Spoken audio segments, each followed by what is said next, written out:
Di 20K subscriber channel Novel Official, akan adakan giveaway untuk satu orang pemenang. Syaratnya kalian harus subscriber, komen, like, share, supaya kalian bisa terpilih untuk jadi pemenang giveaway. Semoga beruntung bosku. Selamat datang di channel Novel Official. Sebelum kalian mendengarkan novel Pesona Pujaan Hati, jangan lupa like, share, and subscribe. Kalau tidak ku sentil jantung kalian. Hehehehe. Tanpa lama-lama lagi langsung saja kita masuk di alur cerita novelnya. Bab 7081 sampai bab 7090. Charlie masih diliputi keraguan mengenai kemunculannya suatu hari nanti. Ia sempat menyampaikan agar Queen dan Tawana menggantikan dirinya dengan penari lain. Namun niatan itu segera mendapat persetujuan keras dari keduanya.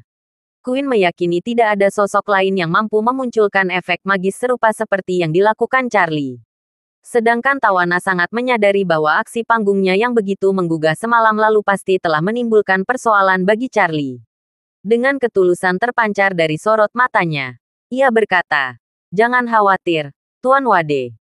Saya pastikan hari ini saya akan mengukur jauh lebih bijak."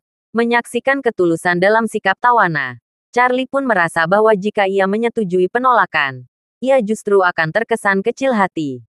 Maka ia mengangguk pelan dan berkata, "Kalau begitu kita sepakat. Untuk pertunjukan-pertunjukan mendatang, tidak akan ada interaksi yang terlalu intim." Tawana mengangguk berulang kali, tampak lega sekaligus bersemangat. "Tenang saja. Itu takkan terulang lagi. Agenku juga sudah menegurku kemarin. Janjinya sungguh-sungguh." Melihat wajah Charlie yang masih dihantui kualitasnya, Queen justru terkikik geli. Ia menutup mulutnya dan berseloroh. Ternyata ada juga hal yang bisa membuat Kak Charlie panik. Ya. Lalu, dengan santai ia menggamit lengan Tawana. Dan masih dalam nada bercanda berkata, "Baru kali ini aku melihat Kak Charlie setegang itu. Kupikir dia takut pada pesonamu yang meledak-ledak." Charlie tidak dapat menahan diri untuk tidak memutar matanya ke arahnya. Dan diam-diam mengeluh di dalam hatinya. "Aku tidak hanya takut padanya, tapi juga takut padamu. Kamu pasti telah belajar hal-hal buruk dari wanita Amerika ini." Penampilan malam sebelumnya begitu dahsyat dan menjadi sorotan di jagat hiburan selama sehari penuh. Tak heran bila malam ini, penonton datang membawa harapan besar. Mereka ingin menyaksikan kembali pesona Queen dan keberanian Tawana yang menyala-nyala di atas panggung. Ketika Queen kembali melantunkan lagu Assassin, dan Charlie melangkah naik ke atas pentas, sorak-sorai penonton pun bergemuruh menyambutnya. Meski publik belum mengetahui siapa Charlie sebenarnya, mereka dapat merasakan kehadiran yang memikat dari sosok pria bertopeng itu. Gerakannya saat menari dengan pedang tampak nyaris sempurna. Posturnya tegap, setiap langkahnya diukur. Bagi generasi muda, pesona Charlie begitu sensual dan menggoda. Meskipun wajahnya tersembunyi di balik topeng, kesan yang ditimbulkannya justru semakin misterius dan menggugah rasa ingin tahu. Lagi pula, setiap orang memiliki harapan yang berbeda terhadap penampilan. Beberapa pria sangat tampan tetapi tidak memiliki sifat maskulin. Beberapa pria bersifat maskulin tetapi fitur wajah mereka tidak terlalu menarik. Ada yang suka wajah panjang. Ada yang suka wajah persegi. Ada yang suka alis tebal dan mata besar. Dan ada pula yang suka anak laki-laki dengan kelopak mata tunggal. Andai Charlie tidak memakai topeng, bisa jadi ada yang tidak suka tampil. Namun dalam balutan topeng, semua penilaian menjadi kabur. Dan yang tertinggal hanyalah kekaguman. Ketika Charlie mulai menampilkan keahliannya, suasana berubah menjadi pesta visual dan auditif yang memukau. Tiba giliran Tawana muncul, dan sorakan pun menggema lebih kencang. Penonton menanti-nanti keintiman seperti malam sebelumnya. Namun Tawana kini jauh lebih terkendali. Meski ia sempat menyentuh Charlie sambil bernyanyi, ia mampu menahan diri dan tidak menciumnya. Menjelang akhir lagu, suasana belum memanas sebagaimana yang diharapkan. Tiba-tiba dari bangku penonton, seseorang berteriak cium, disambut oleh ribuan lainnya yang berkoar serempak. "Cium, cium." Tawana telah selesai menyanyikan lagunya, dan Charlie serta Queen seharusnya meninggalkan panggung dan mengembalikannya kepada Tawana. Akan tetapi, para penonton, yang hanya ingin menyaksikan keseruannya, terus mengipasi api, ingin melihat sesuatu yang menarik di atas panggung. Melihat penonton tampil begitu keras, Tawana tak kuasa menahan diri untuk menyanyikan lirih di telinga Charlie. "Tuan Wade, Bisakah Anda memberi saya satu ciuman ringan? Penonton begitu bersemangat. Jika saya menolak, khawatir masalah akan semakin sulit dikendalikan. Wajahnya memancarkan permohonan. Ekspresi namun tetap anggun. Dia tidak akan mencium dia seperti tadi malam. Tapi jika dia minta izin terlebih dahulu, bukankah itu tak mengapa? Jika kamu bersedia, maka bersedialah. Jika kamu tidak mau, jangan memaksakan diri. Bagaimanapun, banyak sekali tontonan yang mendukung dirinya. Jadi wajar jika mengajukan permintaan ini. Itu semua tergantung pada apakah Charlie akan memberi hukuman keringanan. Charlie juga merasa seperti duri di punggungnya saat ini. Para penggemar ini seharusnya tidak terlalu suka bergosip. Penggemar artis lain semuanya berharap agar idola mereka tidak jatuh cinta atau memiliki hubungan yang ambigu dengan orang lain. Entah mengapa penggemar Tawana sepertinya ingin menonton kesenangannya. Namun setelah dipikir-pikir lagi, dia tidak bisa disalahkan. Tawana sendiri memberikan kesan kepada penggemarnya bahwa ia memiliki sejarah cinta yang kaya. Selain senang mendengarkan lagu-lagunya, para penggemarnya juga senang menonton kencannya. Menonton dia bercumbu di panggung lebih menarik daripada menonton dia berkumpul. Charlie mendengarkan slogan-slogan Kiss yang menderu, dan menatap wajah Tawana yang memohon. Apalagi Queen, yang tidak jauh darinya, memandang sambil tersenyum seolah sedang menonton pertunjukan yang bagus. Agar dapat segera pergi, dia hanya bisa berbisik tak berdaya. Oke, cepatlah, cepatlah. Ketika Tawana melihat Charlie berkompromi, dia sangat gembira dan segera berdiri berjinjit dan mencium Charlie dengan lembut melalui topeng. Sorak-sorai puluhan ribu penggemar membuncah, seperti gelombang ombak yang tak berkesudahan. Charlie tidak berdaya, tetapi juga lega, dan segera naik lift untuk meninggalkan panggung bersama Queen. Karena ciuman hari ini lebih ringan dibandingkan kemarin, respon masyarakat tidak terlalu heboh. Namun faktanya mereka berciuman 2 hari berturut-turut justru membuat penonton percaya bahwa ini adalah bagian dari konsep pertunjukan. Di ruang tunggu, Queen membuka aplikasi Weibo sambil tertawa kecil. Kakak Charlie, katanya genit. Penggemar sekarang mengira mencium itu bagian dari skenario. Kupikir kamu harus menciumnya lagi dalam 2 pertunjukan berikutnya. Charlie tidak peduli lagi, dan berkata dengan santai, terserahlah. Itu tidak dihitung sebagai ciuman asli karena topeng di antara kami. Queen segera menyembunyikannya seperti seekor kelinci kecil. Sengaja terlihat sombong dan berkata dengan suara lembut. Tawana sangat tertidur. Dia hanya bisa mencium Kak Charlie melalui topeng. Tidak seperti aku, yang bisa mencium kakak Charlie secara langsung. Setelah berkata demikian, dia mendekati wajahnya ke Charlie. Bibirnya sangat dekat dengan bibir Charlie. Dan napasnya yang hangat menyembur langsung ke wajah Charlie. Seolah-olah dia siap menciumnya kapan saja. Kamu, Charlie tak menyangka gadis ini masih saja menggoda. Padahal kemarin dia telah menciumnya. Alih-alih malu, Queen justru semakin berani. Charlie mundur, berusaha menghindar. Nana, bisa tidak, kita sedikit menahan diri. Namun Queen tetap bergelayut di dadanya. Dan berbisik, bukankah kamu yang mulai lebih dulu? Menginginkan seorang anak laki-laki. Lalu kenapa aku harus menyatakan malu-malu? Charlie menjawab. Ia menghela nafas panjang dan mengusap pelipisnya. Dalam hati, ia bersumpah. Apapun yang terjadi, saya takkan pernah menyetujui permintaan semacam ini lagi.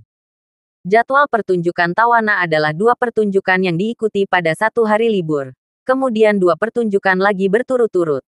Jadi pada hari ketiga, dia libur sehari. Demi menyenangkan hati Charlie, ia mengatur agenda khusus tur keliling East Cliff seharian. Disiarkan langsung ke seluruh dunia. Pagi harinya, rombongan besar yang terdiri atas lebih dari 20 orang, termasuk agen, asisten, pengawal, dan kru media, meluncur menuju tembok besar. Beberapa kamera secara bersamaan menyebarkan seluruh acara tersebut secara langsung ke dunia melalui beberapa platform. Menarik lebih dari 10 juta netizen untuk menonton secara berani. Selama siaran berlangsung, Tawana tampil antusias, penuh kekaguman atas segala hal yang ia lihat. Para penonton dari berbagai penjuru dunia pun mendapat kesempatan langka untuk menyaksikan kemegahan tembok besar. Setelah mengunjungi tembok besar, konvoinya segera kembali ke kota. Pertama mengunjungi Istana Musim Panas, dan kemudian mengunjungi Istana Musim Panas Lama. Banyak orang mengira Tawana tidak memahami sejarah Tiongkok dan latar belakang Istana Musim Panas Lama. Dia memilih Istana Musim Panas Lama mungkin hanya karena dia tahu tempat itu sangat terkenal dan sangat dekat dengan Istana Musim Panas. Jadi dia menjadikannya tempat perhentian ketiga. Tetapi tidak ada yang tahu bahwa Tawana sebenarnya telah melakukan persiapan yang cukup sejak lama. Dia tahu bahwa Charlie sangat patriotik. Jadi untuk membuat Charlie memandangnya dengan kagum, dia secara khusus menyelenggarakan siaran langsung global. Dan kemudian berpura-pura memilih Istana Musim Panas Lama sebagai tempatnya. Hanya untuk mengekspresikan sikapnya dalam siaran langsung ini dan memenuhi keinginan Charlie. Saat dia memasuki Istana Musim Panas Lama, dia masih terlihat bodoh seperti kelinci putih kecil. Dia memuji pemandangan Istana Musim Panas Lama dan bertanya kepada pemandu wisata tentang sejarahnya. Pemandu membayangkan seniman Amerika ini mengambil pemahaman konteks sejarahnya, lalu menjelaskan tentang kebakaran pada tahun 1860 yang dilakukan pasukan Inggris dan Prancis selama Perang Candu Kedua. Kamera siaran langsung menghadap ke air mancur besar Istana Musim Panas Lama yang terbakar, yang merupakan pendingin Istana Musim Panas Lama yang paling langsung dan terkenal. Ketika semua orang melihat menyukai air mancur besar, ruang siaran langsung dibanjiri komentar dari netizen dari seluruh dunia. Semuanya dalam berbagai bahasa. Sungguh memalukan. Tawana berpura-pura terkejut dan bertanya kepada pemandu wisata. Maaf, siapa yang membakar tempat ini? Pemandu wisata berkata, tempat ini dibakar oleh pasukan Inggris dan Prancis pada tahun 1860. Saat itu, mereka melancarkan Perang Candu Kedua dengan tujuan mengangkut candu ke Tiongkok. Setelah memasuki kota Beijing, mereka menjarah dan menghancurkan Istana Musim Panas Lama. Sekarang banyak peninggalan budaya dari masa itu yang dikumpulkan di British Museum. Tawana berpura-pura terkejut dan berseru, Inggris dan Prancis melakukan ini. Apakah mereka pernah menanyakan maaf atas tindakan mereka? Tentu saja tidak. Pemandu wisata itu berkata, Inggris dan Prancis menjajah dunia, melakukan pembunuhan, penjarahan, dan kekejaman lainnya. Sejauh pengetahuan saya, mereka tidak pernah meminta maaf secara terbuka kepada negara manapun, dan peninggalan budaya yang curian mereka belum dikembalikan. Peninggalan-peninggalan itu masih dipajang di British Museum. Astaga, Tawana berkata dengan geram. Kamu tahu, menurutku perilaku mereka benar-benar keterlaluan. Dulu, jika seseorang berbuat salah, mereka bisa dimaafkan berjanji mereka meminta maaf dengan tulus. Tapi bagaimana mereka bisa begitu tidak tahu malu? Tidak apa-apa jika mereka tidak meminta maaf atau mengembalikan peninggalan budaya yang dicuri. Tetapi mengapa mereka memajangnya secara terbuka di museum mereka sendiri? Apakah mereka bangga dengan penjajahan dan penjarahan mereka terhadap dunia? Apakah ini jiwa kesatria orang Inggris? Ucapan Tawana yang sengaja ia lontarkan di depan kamera dalam siaran langsung yang menjangkau seluruh dunia, mengejutkan warganet Inggris dan Prancis. Di antara keduanya, netizen Inggris tampak paling rentan. Mereka baru saja menyadari bahwa ini bukan kali pertama British Museum menjadi sasaran kritik dalam waktu dekat. Sebelumnya, sekelompok warga Mesir pernah mengunjungi museum tersebut dan melakukan siaran langsung. Mereka menunjuk ke arah mumi dan peti jenazah leluhur mereka, lalu berkata bahwa jasad dan pusaka mereka telah dirampas oleh Inggris, dipajang sebagai tontonan, dan bahkan diperjualbelikan melalui tiket masuk. Peristiwa itu sempat membuat warganet Inggris kalang kabut. Namun karena para penyiar asal Mesir tersebut tidak begitu populer di dunia maya, masalah segera mereda.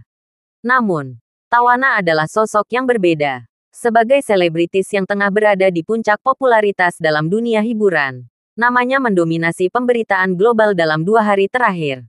Bisa dibilang, saat ini dia adalah salah satu tokoh yang paling banyak dibicarakan oleh masyarakat dunia. Maka tak heran, ketika dia melontarkan pernyataan seperti itu secara tiba-tiba, dampaknya luar biasa besar. Yang lebih mengejutkan, bahkan agennya tidak mengetahui rencana Tawana tersebut. Saat itu, satu-satunya pikiran yang berkecamuk di benak sang agen adalah, "Kakak, kamu benar-benar sudah gila. Apa kamu tidak akan kembali ke Inggris? Apa kamu tidak akan menghasilkan uang di sana lagi?" Dengan panik, ia pun memusatkan badan ke arah kamera dan mencoba mengisyaratkan sesuatu melalui kedipan mata kepada Tawana. Namun, Tawana hanya berpura-pura tidak melihatnya. Bagaimana mungkin dia tidak memahami maksud si agen? Semua ini hanya soal uang, bukan? Andai bukan karena Tuan Wade, dia pasti sudah kehilangan nyawa di Jepang. Kalau begitu, apakah dirinya masih peduli pada uang? Lagi pula, jumlah penduduk Inggris hanya berkisar puluhan juta.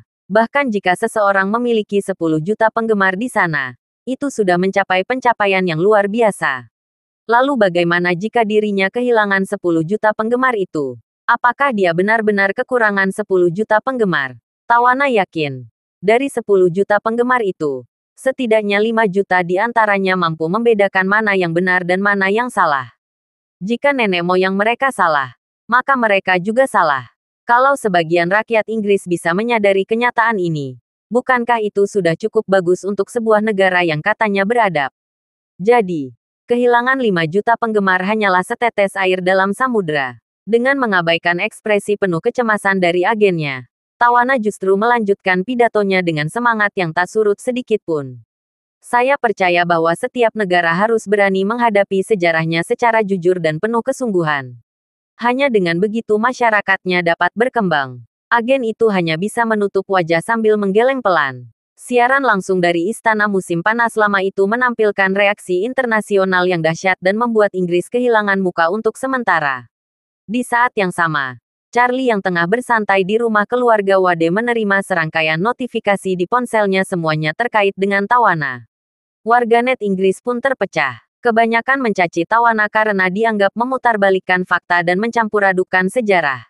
Sementara sebagian lainnya justru mulai merenung. Menyadari bahwa masa lalu nenek moyang mereka yang menjelajah sebagai penjajah memang merenung.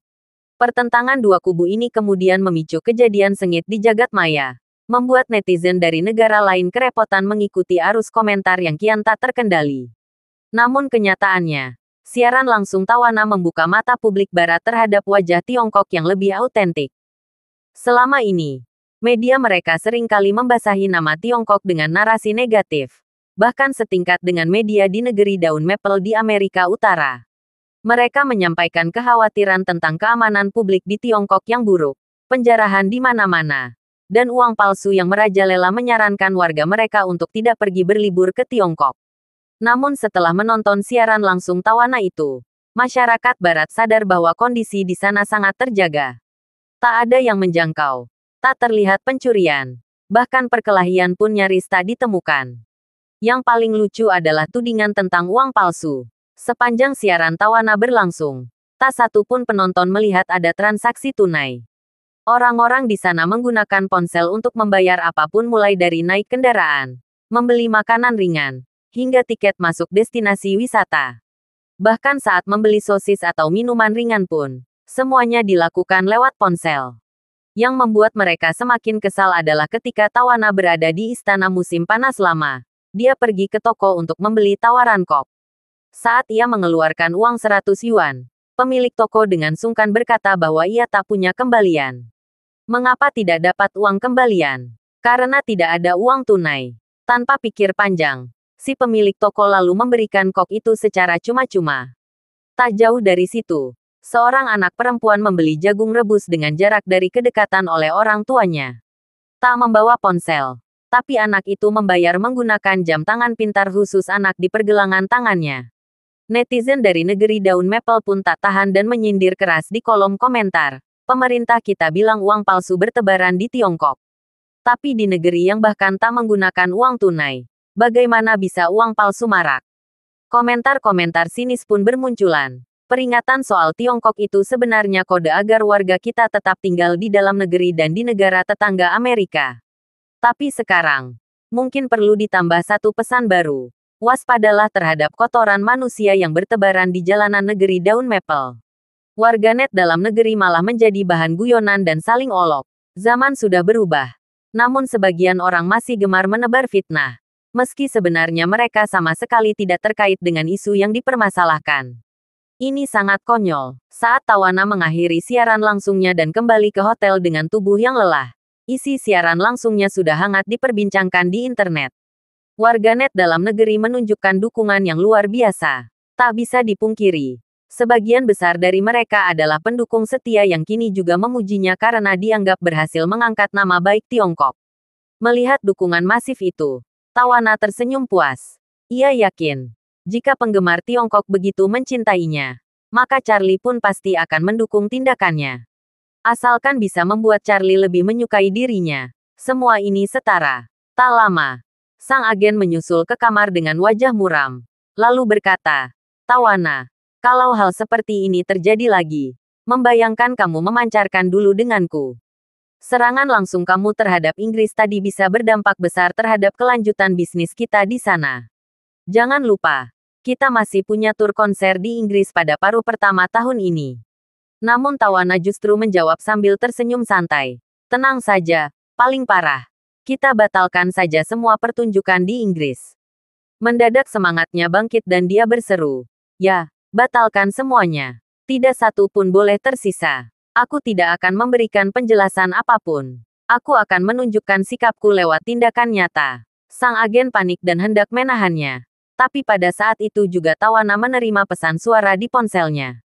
Pesan itu berasal dari seorang penyanyi pria Inggris yang cukup dekat dengannya, seorang penyanyi sekaligus penulis lagu ternama di Inggris dan dunia. Meski pamornya tak setinggi Tawana, popularitasnya juga tidak bisa dihilangkan. Dengan aksen Inggris Utara yang khas, ia berkata serius, "Tawana, sebagai teman lama, saya merasa ucapanmu dalam siaran langsung tadi sangat tidak adil. Kamu seharusnya tidak mengkritik Inggris seperti itu. Aku sungguh kecewa." Tawana, yang tengah memiliki semangat perlawanan, segera menjawab sambil tersenyum tipis. "Oh ya, sebagai warga negara Amerika Serikat, kita juga tidak bebas dari sejarah berpikir terhadap suku Indian.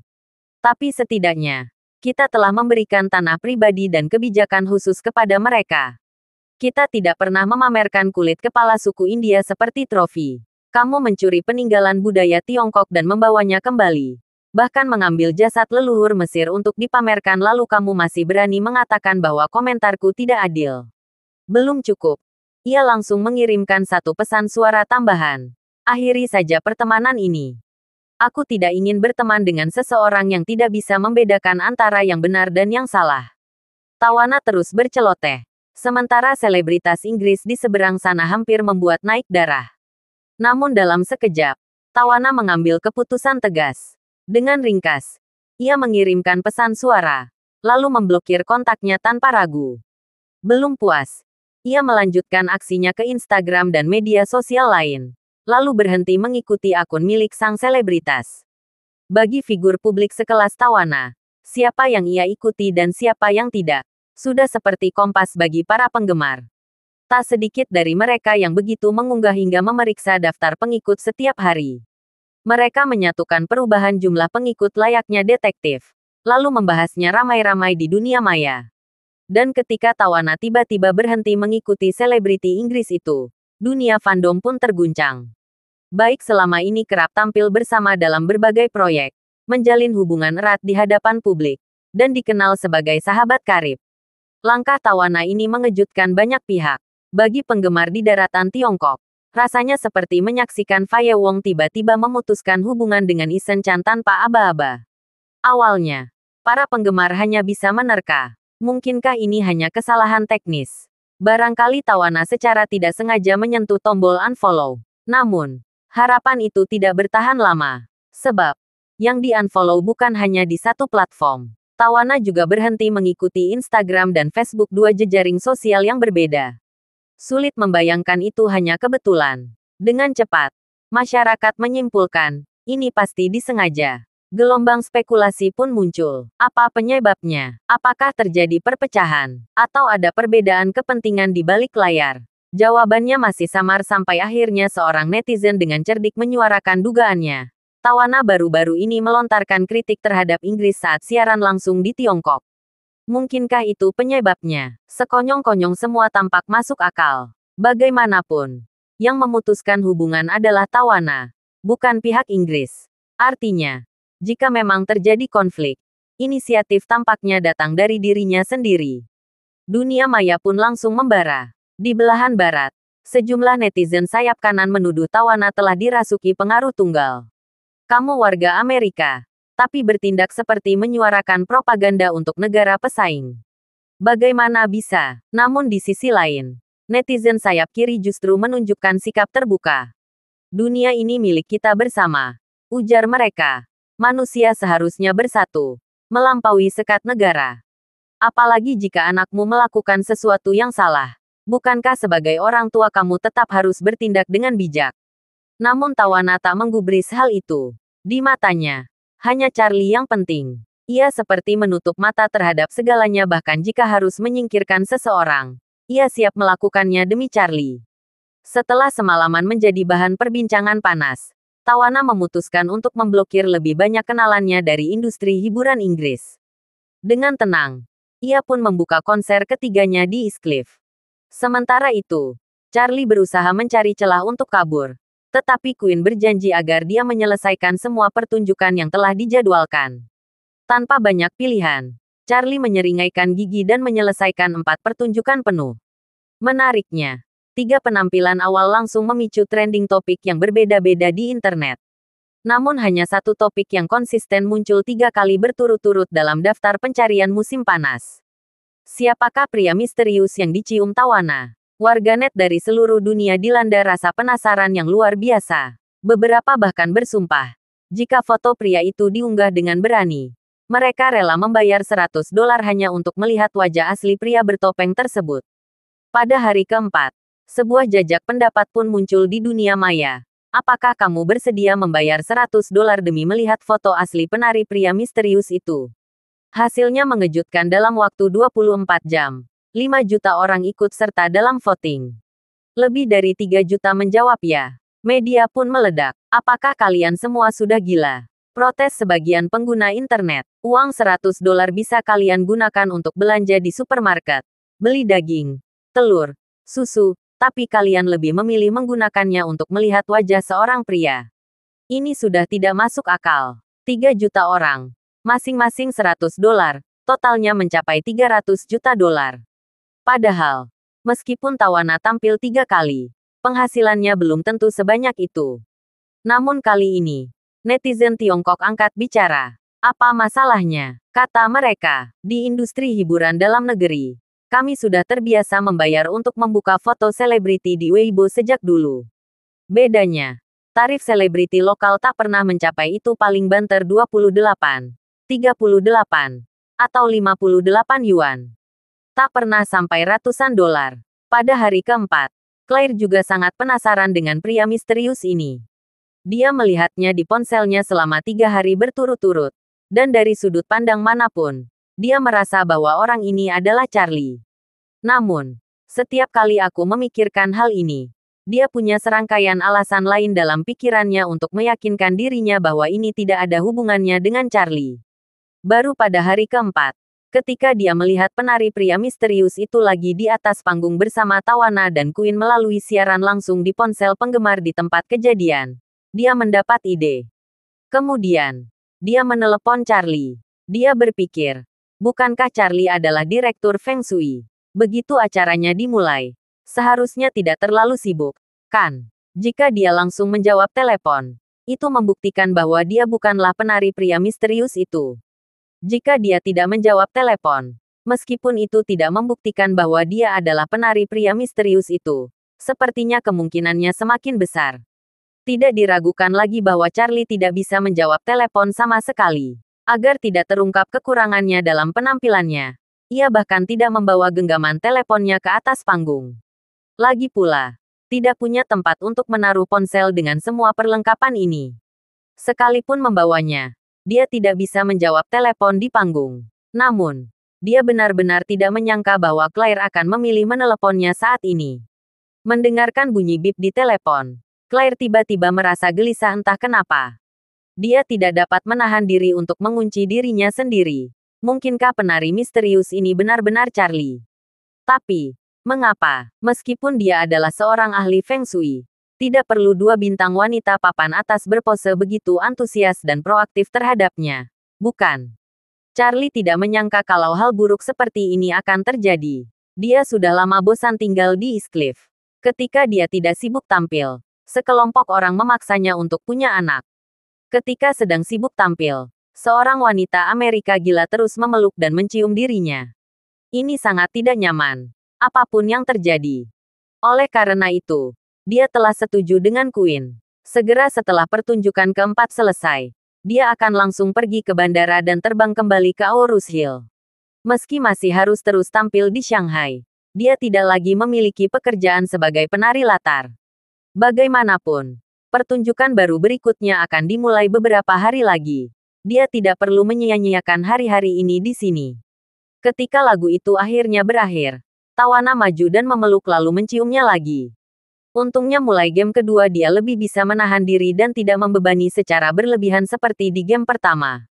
Setelah berciuman, Charlie dan Queen pergi.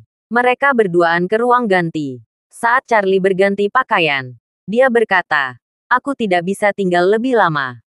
Aku akan pergi ke bandara sekarang. Nana, bersosialisasi untuk menyapa paman dan bibiku saat kamu kembali. Aku tidak akan kembali untuk mengucapkan selamat tinggal kepada mereka." Queen bertanya kepadanya, "Kak Charlie, meskipun terburu-buru, tidak perlu pergi sekarang, kan? Sekarang sudah lewat pukul 9. Charlie berkata, "Aku harus pergi." Queen sengaja mendatanginya.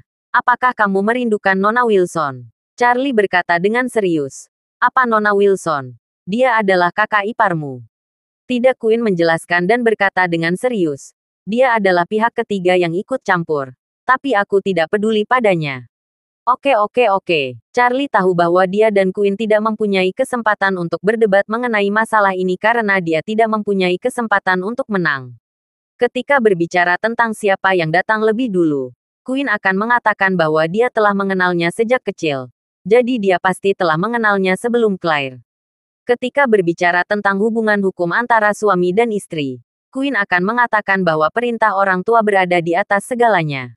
Dihadapkan pada titah orang tua dan kata-kata Mak Comblang, hubungan suami istri tak berarti apa-apa. Bagaimanapun, gadis ini selalu benar. Inti masalahnya adalah Charlie tahu dia salah dan tidak mudah berdebat dengannya.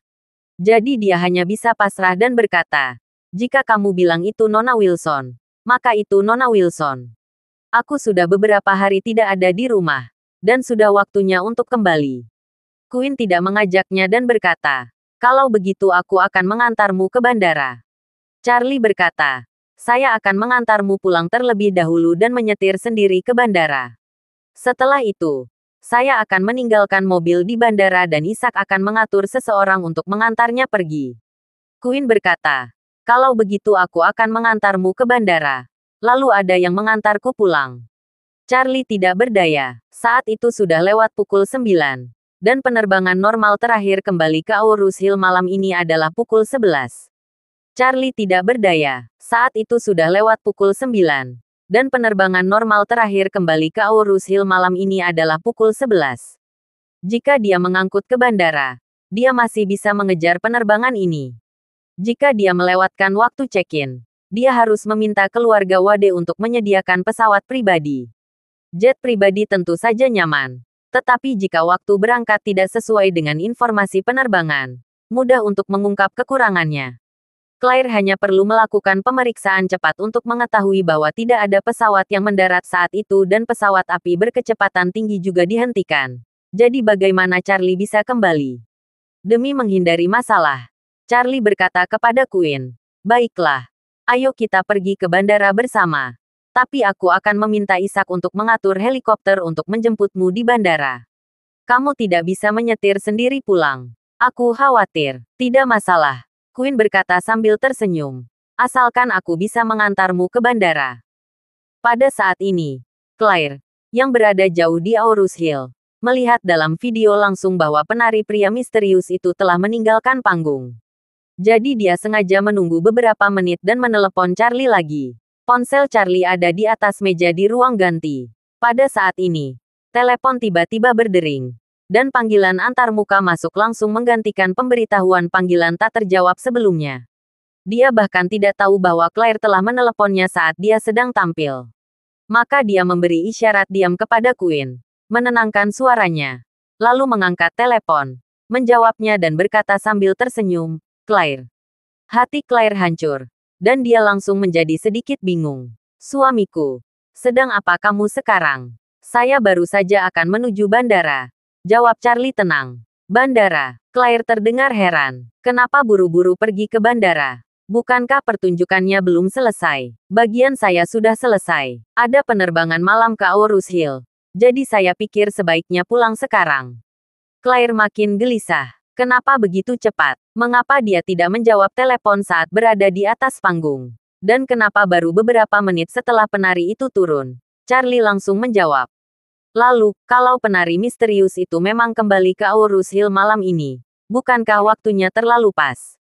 Mungkinkah pria misterius yang telah membuat Tawana jatuh hati itu benar-benar Charlie? Charlie tidak menyadari kalau dirinya telah terbongkar. Dia tidak punya waktu untuk penampilan Tawana selesai. Jadi menunggu dia menyapa agen Tawana dan pergi lebih awal bersama Queen.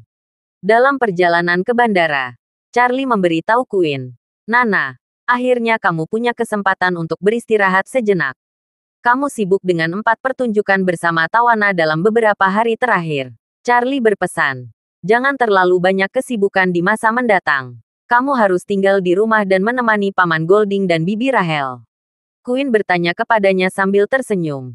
"Kakak Charlie, aku pikir kamu takut kalau aku akan pergi ke pertunjukan Tawana lainnya sebagai tamunya, kan? Tawana telah menggelar total 20 pertunjukan di Tiongkok, dan sejauh ini baru menyelesaikan 8 pertunjukan. Masih tersisa 12 pertunjukan lagi. Karena Charlie telah menerima gelar Direktur Feng Shui, dia harus bertanggung jawab atas semua pertunjukan ini dari awal hingga akhir." Queen tentu saja ingin bekerja dengan Tawana lagi. Perhentian berikutnya adalah Shanghai. Dirinya bisa terbang ke sana untuk menjadi tamu Tawana dan menghabiskan beberapa hari lagi bersama Charlie. Tidak disangkanya, Charlie akan meminta tinggal di rumah dan menemani orang tuanya.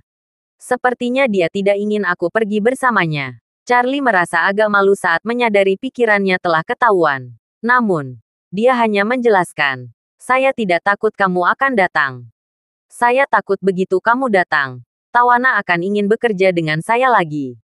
Siapa yang tahan jika dia memeluk dan mencium saya terus di atas panggung?" Mata Queen terbelalak karena tertawa. Tampaknya Tawana mengambil inisiatif untuk melemparkan dirinya ke pelukannya. Tetapi Charlie tidak menyukainya. Kalau dipikir-pikir, dari segi penampilan, Tawana jelas bukan termasuk wanita barat tercantik, dan jauh kalah dibandingkan Ratu Nordik Helena. Queen tahu bahwa Ratu Nordik juga telah lama mencintai Charlie, dan dia masih suci, tidak memiliki sejarah cinta, dan tidak pernah terlibat dalam skandal apapun. Bahkan dia tidak bisa membuat Charlie jatuh cinta, apalagi seorang wanita seperti Tawana yang telah lama berkecimpung di industri hiburan. Ketika Charlie tiba di bandara, Ishak sudah tiba. Dia mengatur agar perusahaan penerbangan umum mengantar Queen pulang setelah Charlie pergi. Melihat Charlie, Ishak berkata dengan sedikit malu, "Tuan, Anda memberitahu saya terlambat. Tidak ada tiket kelas 1 untuk penerbangan ini. Apakah Anda ingin berkoordinasi dengan kru dan meminta mereka untuk datang untuk mempersiapkan landasan lepas landas dan mengirim Anda ke pesawat keluarga Wade?"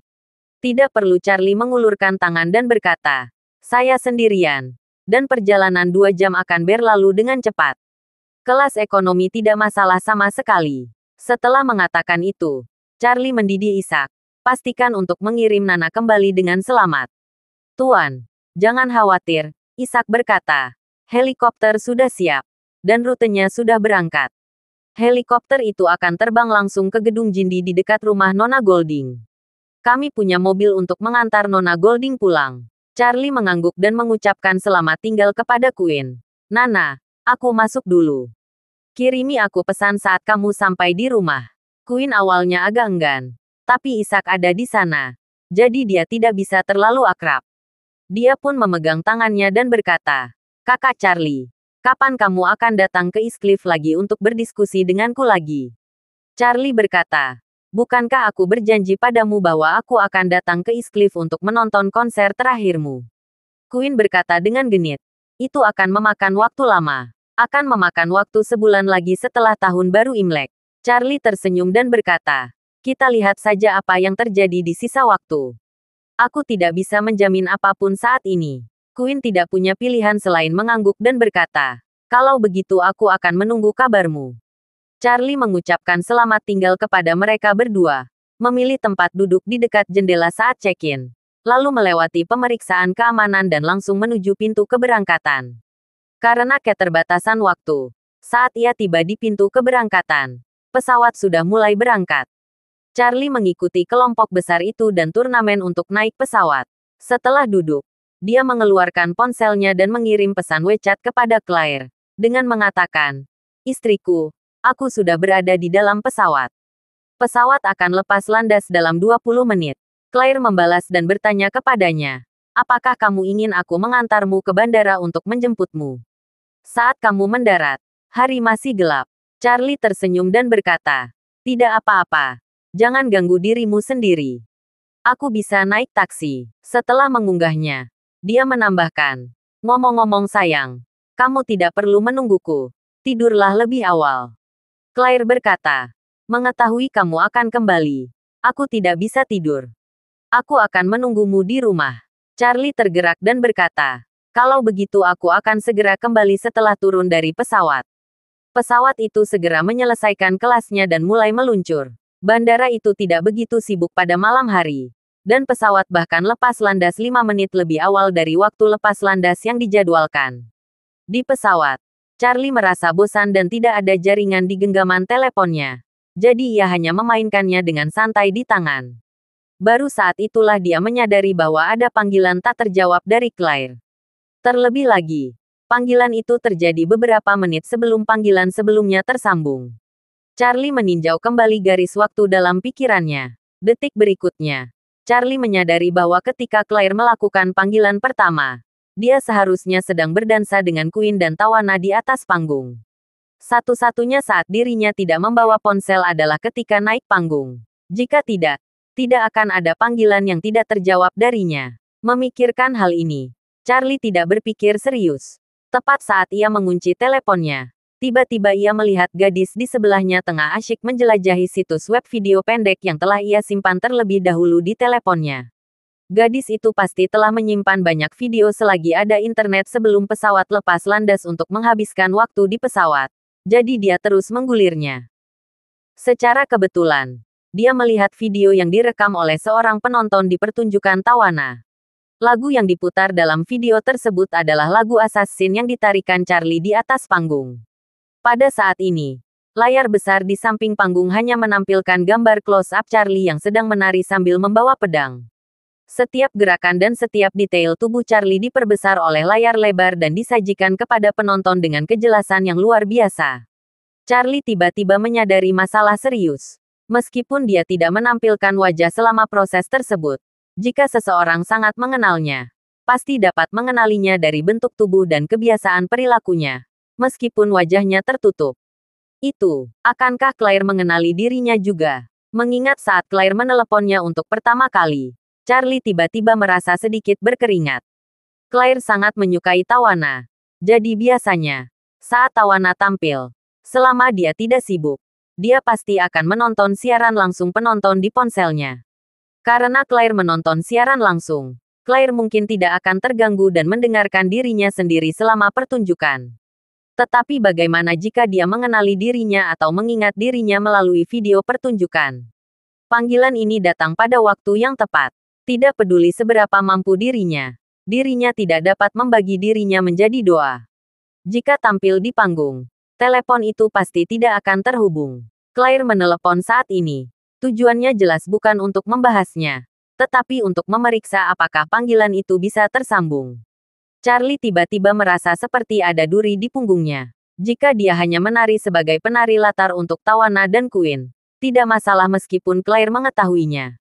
Lagi pula, dia tahu bahwa dia mempunyai beberapa keterampilan. Namun parahnya, Tawana sempat berkontak dekat dengannya dalam 4 pertunjukan berturut-turut, bahkan sempat menjadi perbincangan hangat. Jika Claire bertanya, bagaimana dirinya harus menjawab? Pada dini hari, pesawat yang membawa Charlie mendarat mulus di Aurus Hill. Dengan hati berdebar, dia segera menaiki taksi begitu keluar dari bandara, meluncur kembali menuju villa di kawasan Elit Thompson. Sepanjang perjalanan, pikiran terus berkecamuk, memikirkan alasan apa yang harus ia berikan jika Claire bertanya. Setelah berpikir panjang, ia merasa menolak secara tegas dari awal hingga akhir adalah jalan terbaik. Jika tidak, Bila Claire benar-benar menanyakan mengapa ia memiliki hubungan dekat dengan Tawana dalam 4 pertunjukan berturut-turut, sulit baginya untuk mencari jawaban yang masuk akal. Di sisi lain, Claire pun tengah diliputi kebingungan. Ia hampir yakin bahwa penari pria misterius itu adalah Charlie, suaminya sendiri.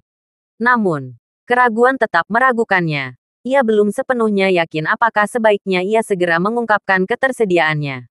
Lagi pula, dia tidak punya bukti langsung yang membuktikan bahwa orang itu pasti Charlie.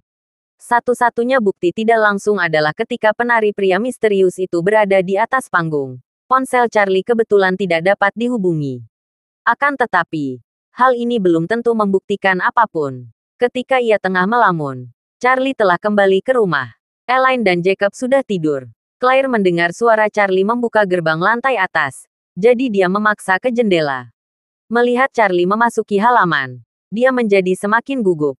Ketika Charlie kembali ke rumah, dia melihat tidak ada seorang pun di lantai pertama. Jadi dia tahu bahwa semua orang telah kembali ke kamar masing-masing. Dia berganti sandal dan berjalan ke atas menuju kamar tidurnya dan Claire. Charlie mendorong pintu pelan-pelan hingga terbuka, dan kebetulan saja Claire mendekat. Keduanya saling memandang ke arah pintu, dan Claire tampak malu. Dia menata rambutnya dengan panik dan berkata dengan tidak wajar, "Suamiku, kamu pasti lelah setelah pulang larut, kan?" Melihat tingkah Claire yang tampak tidak biasa, Charlie hanya tersenyum dan berpura-pura tidak menyadarinya. Lalu menjawab dengan santai, "Aku sama sekali tidak lelah." Begitu sampai di rumah, rasanya seluruh tubuhku langsung rileks. Melihat senyum alami Charlie, Claire merasa bimbang. Pertama, dia merasa bimbang dengan penilaiannya sendiri. Dan kedua, dia merasa bimbang apakah dia harus bertanya pada Charlie. Entah kenapa, di dalam lubuk hatinya, dia merasa takut mendapatkan jawaban yang sebenarnya. Akhirnya, Claire hanya menatap Charlie dengan lembut dan bertanya, "Apakah kamu akan pergi ke Shanghai lagi dalam beberapa hari ke depan?" "Ya," Charlie mengangguk. Setelah menerima pekerjaan seseorang, sewajarnya sudah menyelesaikannya sampai tuntas. Claire berkata dengan sedikit sedih, "Terima kasih atas kerja kerasmu. Pergilah mandi dan istirahatlah lebih awal." Melihat Claire tidak ingin menanyakan pertanyaan apapun padanya, Charlie merasa sedikit lega. Setelah mandi dan keluar dari kamar mandi, Claire sedang berbaring di tempat tidur sambil membaca buku. Charlie berbaring di sana dan bertanya, "Istriku, aku pergi selama beberapa hari. Apakah semuanya baik-baik saja di rumah?" Claire mengangguk lembut dan berkata, "Semuanya baik-baik saja. Orang tuaku kadang-kadang bertengkar kecil atau saling menyindir, tapi tidak sampai menimbulkan penyampaian besar." "Itu bagus." Charlie mengangguk. Claire teringat sesuatu dan berkata, "Ngomong-ngomong, suamiku, ibuku bilang dia tidak ingin merayakan tahun baru di Aurus Hill tahun ini." "Tidak ingin merayakan tahun baru di Aurus Hill." Charlie teringat bahwa Elaine pernah berkata sebelumnya bahwa dia ingin menghabiskan tahun baru di tempat yang lebih hangat. Jadi dia bertanya, "Apakah ibu masih berpikir untuk pergi ke selatan?" Claire mengangguk. Benar, dia merasa jenuh merayakan tahun baru di Aurus Hill setiap tahun, dan ingin sekali ke Maladewa. Kebetulan, baru-baru ini ada penerbangan langsung dari Aurus Hill ke sana. Berita tentang hal itu terus tayang 2 hari ini, dan ibu kebetulan melihatnya. Jadi ia pun berpura-pura.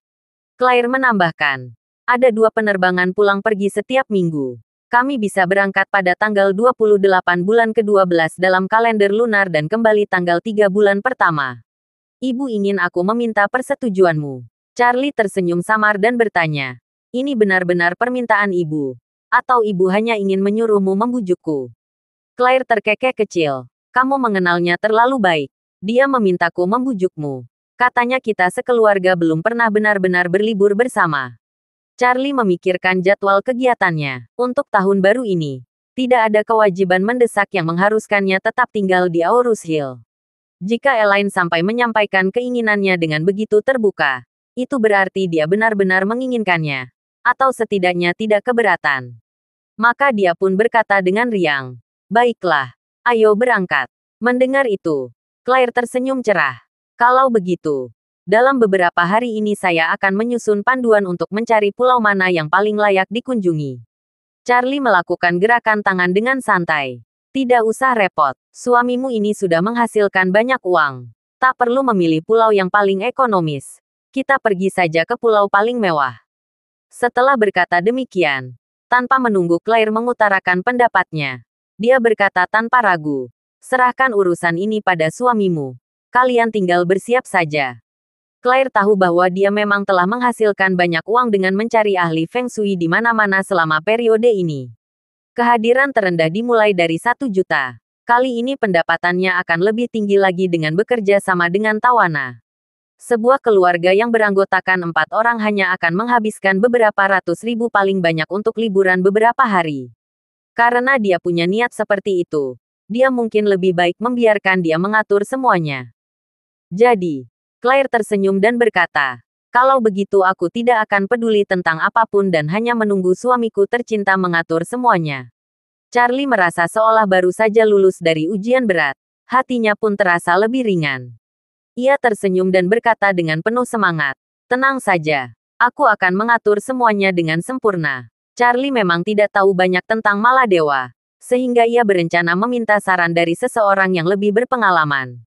Jasmine pasti tahu. Karena sejak kecil ia sudah terbiasa hidup dalam kemewahan. Keesokan paginya, Claire bangun lebih dulu, bersiap-siap, lalu berangkat ke perusahaan. Sementara itu, Charlie, setelah berbasa-basi sebentar dengan Jacob dan Elaine, mengeluarkan ponselnya dan menghubungi Jasmine untuk menanyakan soal Maladewa. Mendengar bahwa Charlie berencana ke Maladewa, Jasmine segera mengirimkan pesan suara. Tuan Wade, jika Anda pergi ke Maladewa, saya sangat merekomendasikan Cheval Blanc Randeli. Tempat itu adalah surga termewah di sana. Makanan, hiburan, penginapan, hingga pemandangannya. Semuanya sempurna. Melihat Jasmine berkata demikian, Charlie tidak memikirkan hal lain lagi dan langsung memutuskan untuk pergi ke Cheval Blanc Randeli di Atol Nunu. Dia membalas Jasmine dan mengucapkan terima kasih. Lalu bersiap membuka perangkat lunak pemesanan hotel dan tiket pesawat untuk segera merencanakan rencana perjalanannya. Tak lama kemudian, Jasmine kembali mengirim pesan. Tuan Wade, keluarga Moore memiliki biro perjalanan sendiri. Jika Anda mau, saya bisa membantu mengatur perjalanan Anda. Kami juga memiliki jet pribadi yang dapat Anda gunakan sewaktu-waktu. Charlie hanya tersenyum kecil. Tidak perlu. Terima kasih. Aku ingin perjalanan keluarga ini tetap sederhana, agar tidak terlalu menarik perhatian. Mendengar itu, Jasmine tidak lagi mendesak. Ia tahu bahwa Charlie belum mengungkapkan identitas aslinya kepada Claire, dan ia pun paham bahwa membantu secara berlebihan malah bisa menimbulkan kesan salah. Charlie kemudian memesan 2 villa di atas air di Cheval Blanc Randeli serta tiket pulang pergi kelas 1 menuju Mel, ibu kota Maladewa. Cheval Blanc Randeli ini memang dikenal sebagai yang termewah di antara resor lain di Maladewa. Apalagi saat musim liburan seperti Tahun Baru, ketika harga-harga melambung tinggi, mencapai $100.000 per malam untuk 1 villa. Namun, bagi Charlie, jumlah tersebut seolah tak berarti apa-apa. Tanpa ragu, ia langsung memesan villa terbaik, lengkap dengan transportasi pesawat pribadi dari Mel, ibu kota Maladewa, menuju resor tersebut. Dengan rekomendasi dan konfirmasi dari orang terpercaya, Charlie membuat keputusan dengan cepat, bahkan tanpa perlu membaca deskripsi panjang tentang Cheval Blanc Randeli. Cheval Blanc Randeli ini merupakan bagian dari jaringan resor mewah terbesar di dunia. Bos konglomerasi ini dimiliki oleh Bernard Arnault, seseorang yang pernah bekerja hingga kehabisan akal oleh Charlie saat lelang pil peremajaan dulu. Terima kasih sudah mendengarkan cerita novel Pesona Pujaan Hati. Sampai jumpa di novel selanjutnya.